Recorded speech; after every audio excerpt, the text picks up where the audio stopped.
الموضوع ان واحده قالت للتانيه هش هش، راحت رد عليها قالت لها هش هش، راحت التانيه رد عليها حط لها زرافه. قالت لي هش هش، قلت لها مين هش هش؟ حطت لي زرافه. هنا بقى بدات القصه. لا شبه الزرافه، حلوه الزرافه وطويله وبيخافوا منها 3/4 الحيوانات. شبه الزرافه، حلوه الزرافه وطويله وبيخافوا منها 3/4 الحيوانات. فهل بقى الزرافه بيخافوا منها 3/4 الحيوانات فعلا؟ ضيق البرنامج انا عايزه اوريك مدى خطوره الموضوع. الموضوع مش مجرد ترند. انت متخيل ان انت لو نزلت راسك بس ممكن تموت، او انك تفضل حياتك كلها يا عيني ما بتطلعش صوت، او لو قررت تهزر مع حد مثلا وتشوطه بالرجل ممكن تقتله.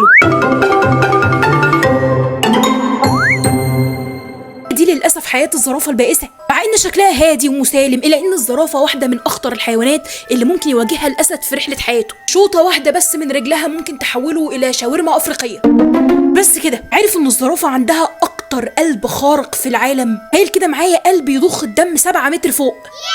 غريب بقى ان مع مظهرها الكيوت وقفنها في حالها طول الوقت بتاكل من حشائش الارض، الا ان تقريبا 3/4 الحيوانات المفترسه بتخاف منها، حتى الاسود الغداره. بتيجي عايزه تهاجم الزرافات بتروح تدور على صغار الزرافه، ما بتقدرش تهاجم الزرافات الكبيره ابدا. الاغرب من كده ان العلماء استغربوا جدا هي ازاي الزرافه ما بتدخش وهي نازله عشان تشرب ميه، ان بالحركه دي زي طبيعه الحال مع الانسان المفروض الدم هيكون بيهرب بسرعه جدا عشان يوصل للمخ، وده اللي ممكن يعمل لها اغماء. وعشان كده عملوا تجربه على نموذج صناعي لراس الزرافه، واكتشفوا ساعتها سبحان الله ان عندها شبكه اوعيه دمويه بتتحكم بطريقه غريبه جدا في سرعه تدفق الدم. مبهر بقى في الموضوع ان الاكتشافات اللي اكتشفوها في المخ او دماغ الزرافه دي حولت تفكيرهم تجاه علاجات ممكن تساعد البشر في حاجات كتير جدا علاقه بمرض الضغط. لكن لو تخيلت مشهد نزول الزرافه علشان تشرب ميه هتلاقيها بتنزل راسها بكل بطء، وده لانها عندها مشكله فسيولوجيه خطيره جدا، هي انها لو نزلت راسها بشكل مفاجئ ممكن يحصل لها انفجار في المخ.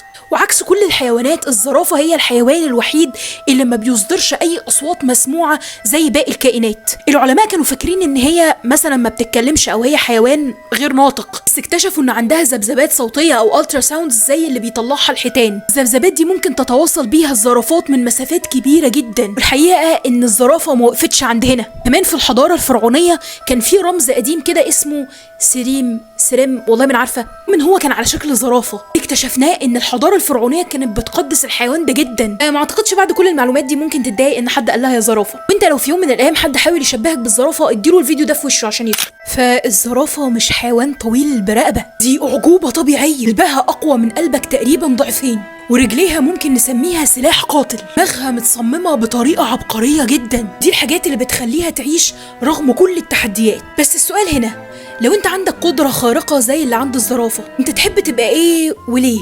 انا مثلا كنت ممكن ابقى حيوان الكسلان عشان افضل نايمة طول اليوم واتحرك ببطء كده زيه، يعني امشي ببطء كده. تخيل كده، يعني تخيل معايا ان انا في حد بيشدني علشان اتحرك عشان انا مش راضي اتحرك.